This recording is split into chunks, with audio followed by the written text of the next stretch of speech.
Does it make a difference that my partner and I aren't married? It does make a difference in that there is no such thing as a common law wife or a common law husband.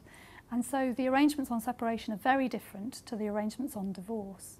If you live in a property together, then the first thing to find out is whether you own it together or whether one of you owns it independently.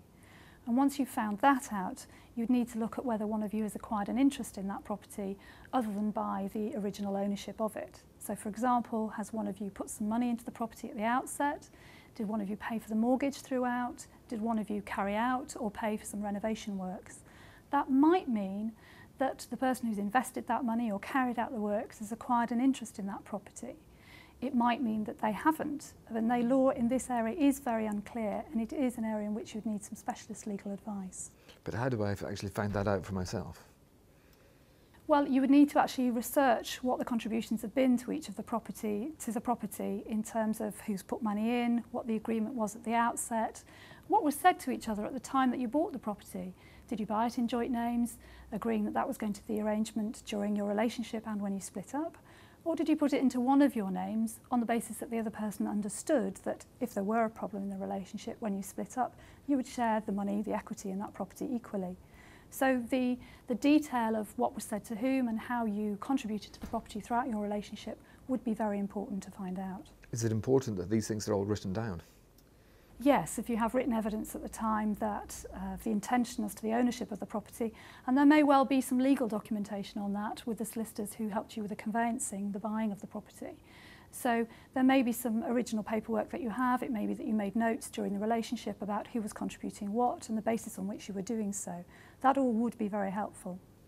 And would the fact that we rent make any difference? If you live in a rented property, then the tenancy agreement under which you rent that property is likely to be the most important piece of paper and would impact on the way in which you could make arrangements going forward. The views of the landlord would also be relevant. Did they agree to one of you taking over the tenancy in your own name, or did they want to terminate the tenancy and start a fresh agreement? And what about maintenance for unmarried couples? How does that work? Well, maintenance for unmarried couples is again very different to the situation in which people are married.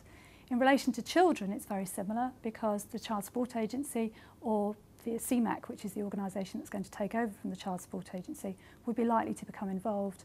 And whether or not parents are unmarried, the CSA would deal with that aspect. Maintenance between unmarried partners is, in reality, non-existent. It's part of the misconception around there being a common law wife or a common law husband concept. It doesn't exist, and so maintenance does not flow between unmarried partners. And most importantly, does it make a difference that we have children together? Yes, it does make a difference on the financial side. Whilst the arrangements on the financial side when people are splitting up without children are based around property rights, if there are children involved, then it may be that one person may have to set aside some money to provide a house for children while they're growing up, with that money then being returned to that parent when the children reach 18.